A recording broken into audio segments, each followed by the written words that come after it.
데살로니가전서 4장 4절 말씀 다 같이 한 목소리로 받들도록 하겠습니다. 각각 거룩함과 존귀함으로 자기의 아내 대할 줄을 알고. 아멘. 거룩하게 하는 것은 존귀하게 대하는 것입니다. 무조건 이렇게 잘해준다고 해서 이렇게 귀하게 대우하는 것이 아니라 하나님의 거룩하심을 따라서, 하나님의 거룩하신 뜻을 따라서 그 사람을 거룩하게 만들어 주는 것이 바로 존귀하게 대하는 것입니다. 그래서 여기서 귀하게 한다는 것은 그 하나님의 영광에 따라서, 하나님의 진리와 의에 따라서 그렇게 상대방이 사람들이 거룩하게 될 수 있도록 만들어 주는 것이 바로 가장 귀하게 대하는 것입니다. 여기서 우리가 귀하게 대우한다라고 할 때 그 상대방의 어떤 지금 현재의 모습에 따라서 또 좌우되는 것이 아닙니다. 왜냐하면 하나님의 뜻이 거룩함이라고 하실 때는 그것은 지금 현재 이 거룩하다는 않은 모습이 있다 할지라도 하나님께서 선택하고 구별하여 부르셔서 거룩하게 만들어 가시기로 하셨다는 거죠. 하나님의 뜻이 거룩함이라고 하는 것은 하나님께서 우리를 거룩하게 변화시켜 주시겠다는 것입니다. 거룩하게 되어가는 그 과정, 그것이 하나님이 뜻하시는 것이란 말이죠. 그것이 진짜 가장 또 귀하게 대하는 것이죠. 그래서 실제로 거룩하게 될 수 있도록 그렇게 선택하고 구별하여 불러서 계속 이렇게 가꾸어 가는 것. 그래서 그 진짜 귀하게 되도록 그 가치를 부여하는 것이 바로 거룩함에 대하는 것이고, 그게 바로 거룩함으로 존귀하게 대하는 것입니다. 즉 상대방이 이미 어떤 이미 가치가 있어서 그 가치를 보고 이게 귀하다 이렇게 생각하는 게 아니란 말이죠. 그러니까 그렇게 수동적인 것을 의미하는 게 아닙니다. 하나님의 거룩하심은 말 그대로 창조의 거룩하십니다. 그러니까 그 가치를 없었던 가치를 이렇게 만들어 가시는 거죠. 그 가치를 부여하시는 거죠. 이게 하나님의 그러한 창조의 과정을 오늘 사람들이 현실에서도 하는 활동들이 다 그러한 것이죠. 우리가 뭐 부가가치세라는 것도 있습니다만 그게 뭡니까? 부가가치, 가치를 부여한다는 거죠. 그래서 자연에서 난 그 뭐 예를 들면 농산물 같은 데는 그 농사에는 부가가치세가 붙지 않습니다. 그거는 사람이 부여한 가치가 아니기 때문입니다. 근데 이제 그것을 이제 가공하는 과정에서 이제 그 사람들이 그 이제 가치가 부여되죠. 그것을 통해서 뭐 쌀을 통해 가지고 뭐 떡을 만든다든지 또 밀가루를 통해서 빵을 만들고 이런 식으로 어떤 원재료를 이제 가공을 해서 사람들이 그 물건을 만들어낼 때 이제 그게 바로 가치를 부여한다. 그래서 거기에 이제 부가가치세라는 걸 매기기도 합니다만 바로 그런 것이 바로 하나님께서 거룩하게 대하시는 것이고 존귀하게 대하시는 것입니다. 그러니까 가치를 말 그대로 부여하는 거예요. 다른 말로 하면 가꾸어 가는 거죠. 그렇기 때문에 하나님께서 왜 레위기에서 이스라엘 백성들을 부르시고 그래서 먼저 선택하시고 그게 바로 또 하나님께서 거룩하게 부르신 거죠. 그래서 거룩하게 부르시고 내가 거룩하니 너희도 거룩하라 말씀하시고 단순히 뭐 이스라엘 백성들이 거룩하도록 그냥 내버려 두시는 게 아니라 계속 하나님 이스라엘 백성들과 그 교제 가운데 그들이 거룩하게 하나님을 닮아서 실제로 거룩하게 될 수 있도록 하나님께서 계속 그들을 다듬어 가십니다. 그게 마치 이제 부모가 아이들을 양육하는 것과 과정과 비슷하죠. 그래서 이 귀하게 대한다는 것은 우리가 자연을 보면은 그 이치를 잘 알 수가 있어요. 우리가 이 자연을 볼 때 제일 아름답다라고 생각하는 게 무엇입니까? 식물을 볼 때 식물이 제일 아름다울 때가 언제죠? 이 꽃이 필 때입니다. 근데 여러분, 꽃이 언제 핍니까? 꽃이 가을에 열매 맺을 때 꽃이 핍니까? 아니죠. 꽃은 이 봄이 되고 이렇게 새순이 이렇게 막 돋으면서 잎이 나기 전에 꽃이 먼저 핍니다. 오히려 이제 꽃이 떨어지고 나면 그때부터 이제 잎이 막 본격적으로 나기 시작하죠. 그러니까 봄이 되고 제일 먼저 피는 것이 꽃이에요. 뭐 식물마다 이제 조금씩 차이는 있지만 뭐 꽃이 피는 시가 조금 차이는 있는데 중요한 것은 열매가 맺혀서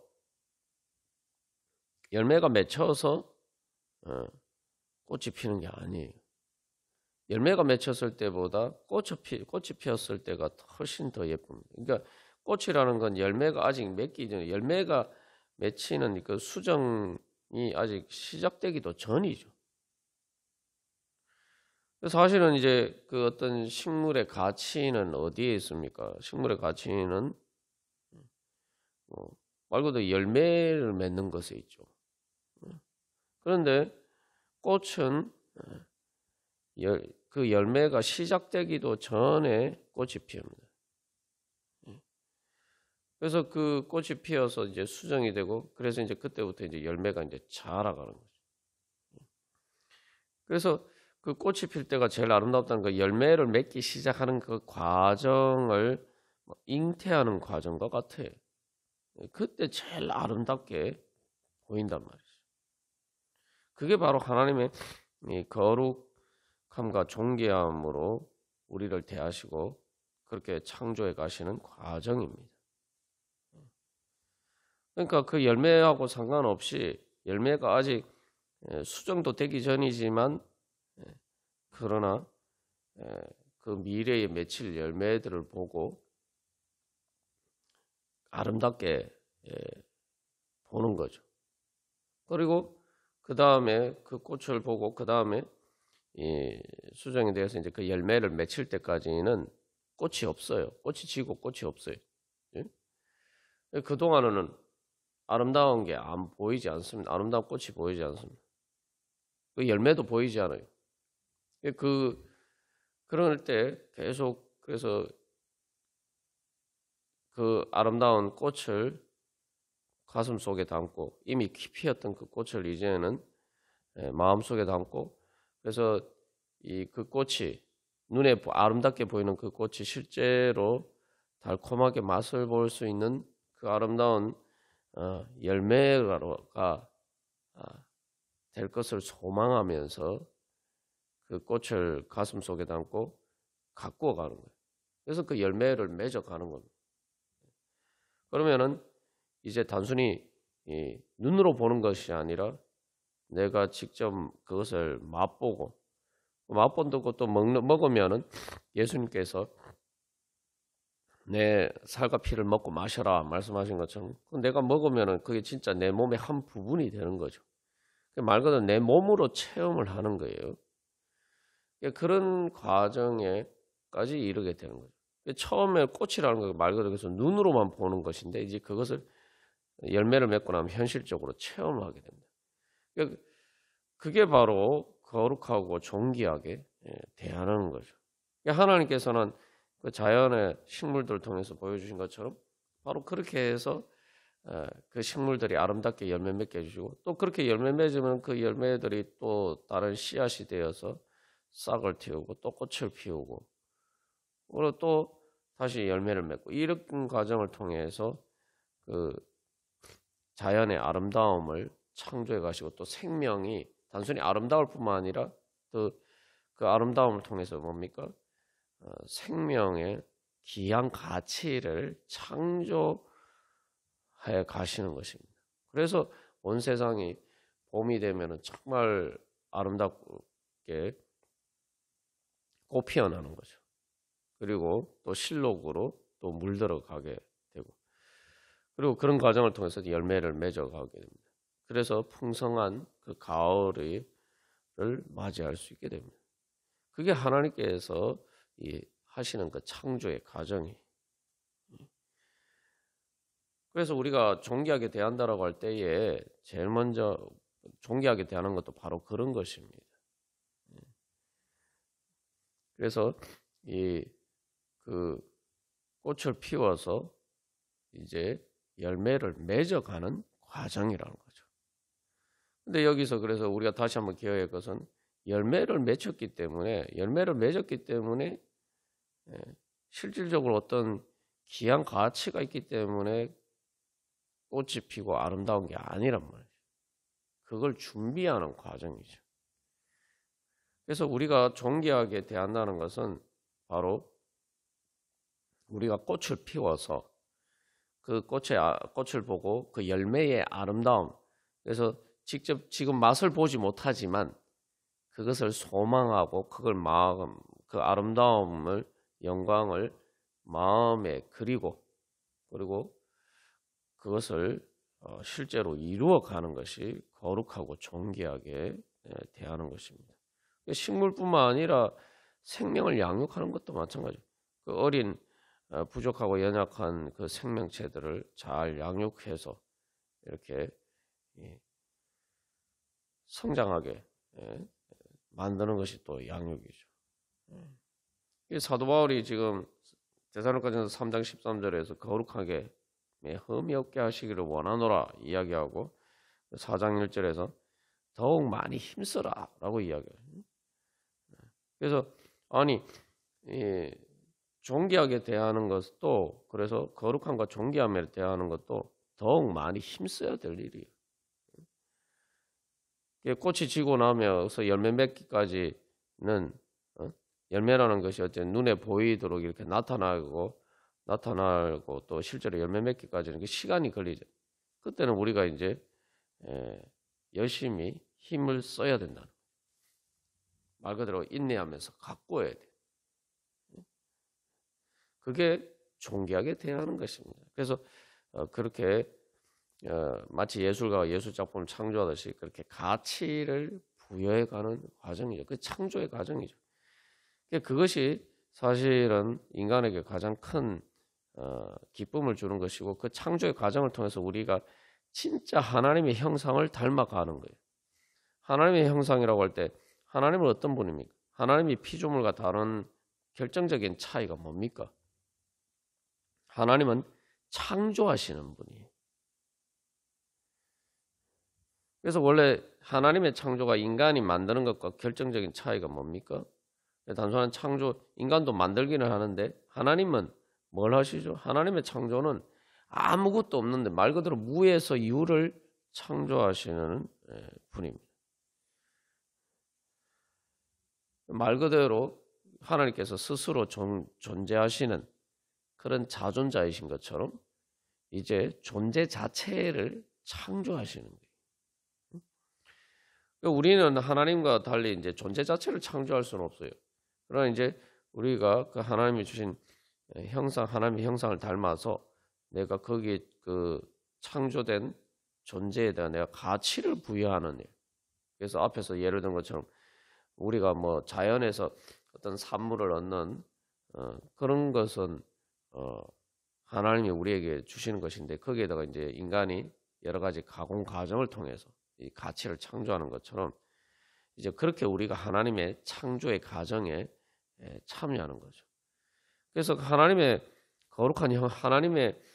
가장 거룩한 형상은 바로 하나님의 창조성이 귀하게, 아름답게, 영광스럽게 만드시는 것. 그것이 바로 하나님의 거룩하십니다. 그게 바로 생명의 창조예요. 그게 또 생명을 의미하죠. 인간이 하나님의 형상을 따라서 창조되었다라고 할 때 하나님께서는 바로 그런 하나님의 창조의 과정에 인간을 참여할 수 있도록 우리를 불러주셨다는 거예요. 그래서 하나님께서 에덴 동산을 아담과 하와에게 주시고, 그 다음에 아담과 하와에게 어떤 사명을 주셨습니까? 에덴 동산을 경작하며 지키게 하셨다. 단순히 그래서 에덴 동산에 머무르는 것이 아니라 그 에덴 동산을처럼 모든 온 땅이 에덴 동산처럼 되도록 하나님께서 그렇게 그 사명을 주셨단 말이에요. 그래서 생육하고 번성하여 땅을 충만하고 땅을 정복하고 다스리라. 이 말씀이 뭐냐면은 바로 하나님이 두신 에덴 동산을 이제 하나님의 주신 능력과 지혜로 또 하나님의 인도하심을 따라서 말 그대로 가꾸어서 온 땅을, 온 세상을 하나님의 영광이 충만한 그러한 에덴 동산으로 만들어 가는 것이 아담과 하와에게 주신 하나님의 사명이죠. 그러나 아담과 하와가 이제 타락함으로써 하나님의 그 사명을 저버렸지만 하나님께서는 다시 그 역사를 시작하셔서 그 구원의 새 창조의 과정을 통해서 바로 또 교회를 통해서 하나님께서 그 역사를 이루어 가십니다. 그래서 아브라함을 통해서 그 새 창조의 과정, 구원의 과정을 시작하실 때 주신 축복의 약속이 아브라함을 통해서, 아브라함의 후손을 통해서 온천한 모든 민족이 복을 받을 것이다. 바로 그런 은혜를 주셨죠. 그게 뭡니까? 말 그대로 온천한 모든 민족에게 복을 주는 거예요. 복을 주는 것. 복을 준다는 게 뭡니까? 말 그대로 그래서 복을 준다는 것은 상대방이 복되게 만드는 거죠. 그 다른 사람이 복되게 만드는 거. 복되게 만든다는 뭡니까? 그 사람의 가치, 정말 귀한 사람이 되도록 그렇게 실제로 만들어주는 거죠. 그게 복이에요. 그래서 하나님의 영광, 그냥 귀하게 만드는 정도가 아니라 하나님의 영광으로 빛나게 만들어주는 거예요. 이게 하나님 나라의 축복을 주는 것이죠. 하나님 나라의 영광으로 빛나도록 만들어주는 거예요.